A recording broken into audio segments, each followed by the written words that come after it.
Hello everyone. आज आप study करेंगे centre of mass of hemispherical shell. Centre of mass of hemispherical shell. Okay,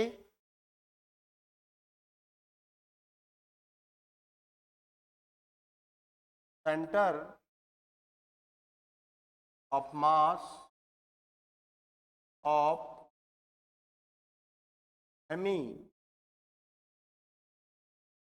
spherical shell. Centre of mass of hemispherical shell. Okay,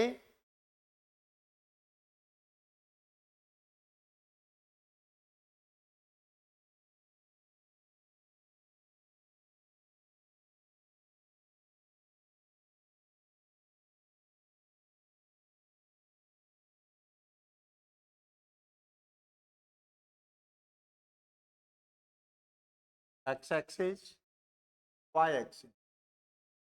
centre of hemispherical shell lies at origin. तो देखिए इसका symmetrical portion, hemispherical shell का symmetrically portion alongs to Y axis means that centre of mass of hemispherical shell lies on Y axis. Lies on Y axis. तो इसका centre of मास जो होगा Y axis पर होगा। तो हेमीस्फेरिकल सेल मींस हॉलो। तो base के parallel इसको हम कट करें, consist with many smallest part, तो आपको क्या मिलेंगे बेटा? रिंग्स मिलेंगे। क्या मिलेंगे? Rings.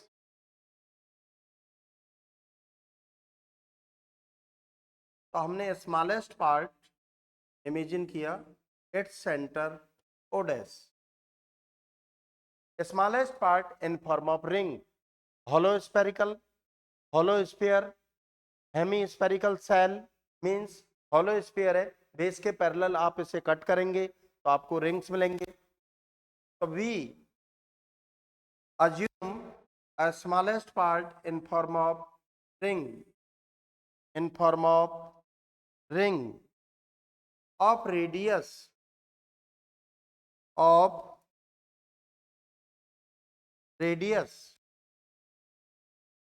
small r, small r,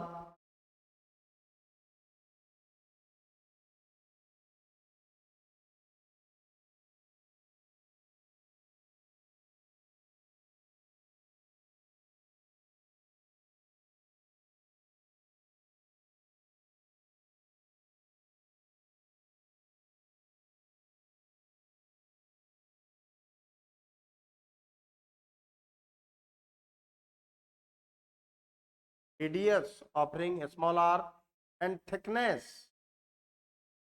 हम dr consider, that's clear. So center of mass hemispherical cell lies on y axis. तो यहां से को ज्वाइन किया, ये किसके इक्वल होगा? आर के equal.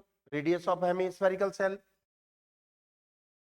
Late an angle of theta makes from Y axis. तो देखिए आप ये कंपोनेंट लेंगे आर के लिए, तो आर के लिए ये कंपोनेंट क्या होगा बेटा? R cos of theta. और ये कंपोनेंट क्या हो जाएगा?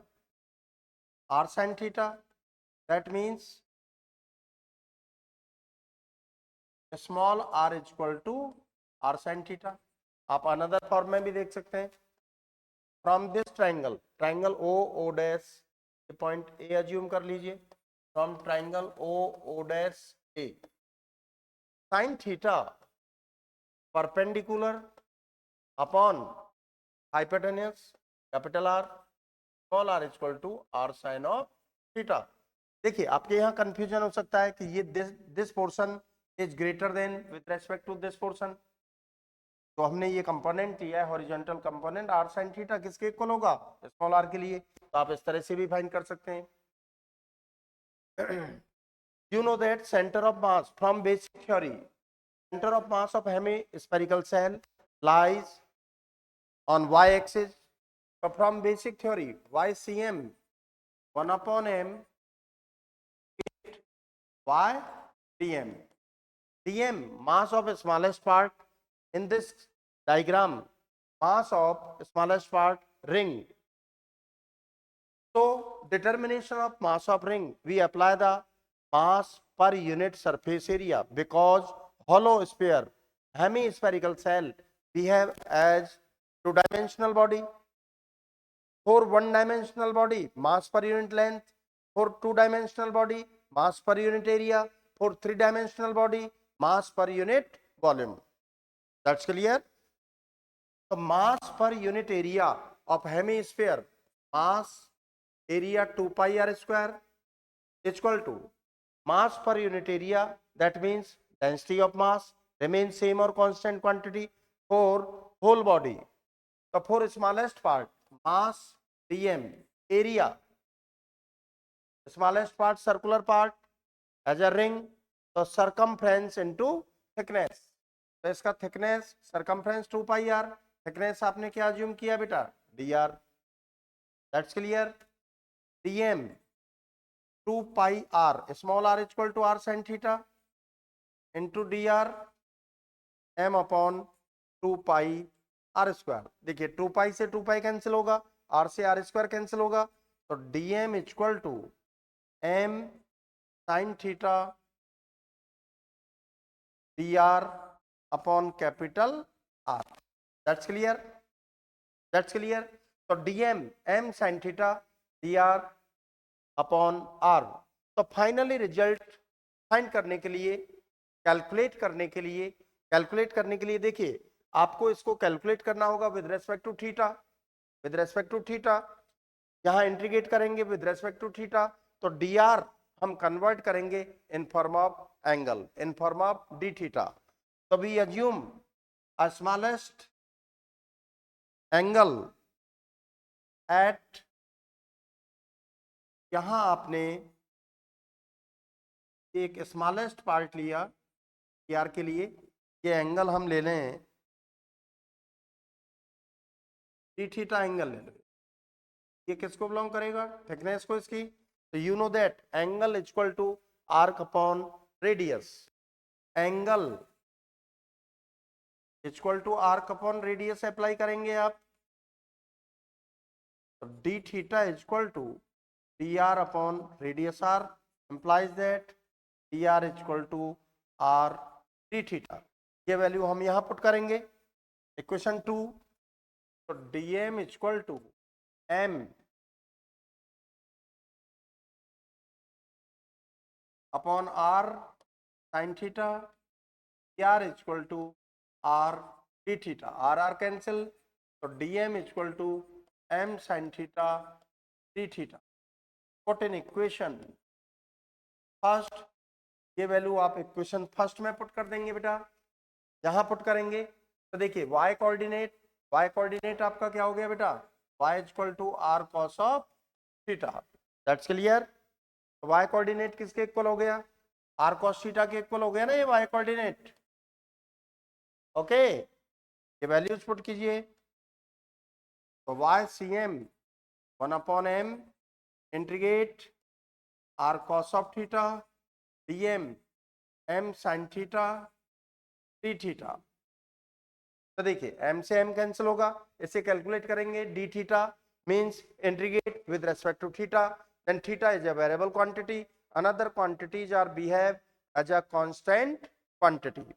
m से m कैंसिल होगा, तो इसके लिए देखिए limit from this point to this point, तो 0 टू r/2, तो लिमिट अप्लाई करेंगे 0 टू π/2, 0 टू π/2, 0 टू π/2, m से m कैंसिल होगा, r with respect to theta constant quantity, sin theta cos theta D theta.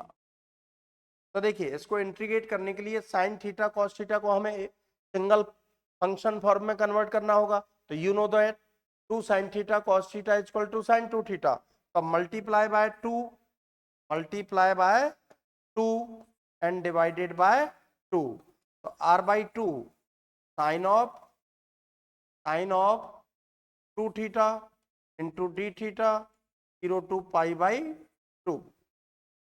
YCM integration of sine to pi by 2, 1 by 2 taking outside from square bracket and negative sign taking outside from square bracket. Apply the limit, upper limit minus lower limit, minus r by 4, 2 cancel, cos pi minus 1 cos 0 1, minus r by 4 into minus 2, minus minus plus, 2 2 ja 4, r by 2. So center of mass of hemisphere r by 2. That's clear. For competitive exam आपको ये directly भी पता होना चाहिए कि centre of mass of hemispherical shell YCM r by 2. हम diagram में इसको रिप्रेजेंट करें तो देखिए डायग्राम के लिए आप यहां से अलग से ड्रॉ कर देते हैं आपको हेमिस्फेरिकल सेल,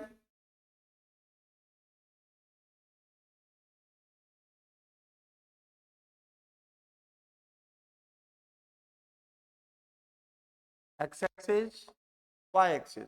तो देखिए ये whole distance equal to radius of hemispherical shell from calculation YCM equal to r by 2। ये डिस्टेंस जो होगा आपका किसके इक्वल होगा, r by 2। The centre of mass of hemispherical lies on y axis at r by 2 from centre of hemispherical shell. तो y axis पर r by 2 distance पर lies करेगा, तो YCM equal by 2। Okay, got it. अब देख सकते हैं centre of mass of hemispherical shell YCM equal to r by 2। Okay.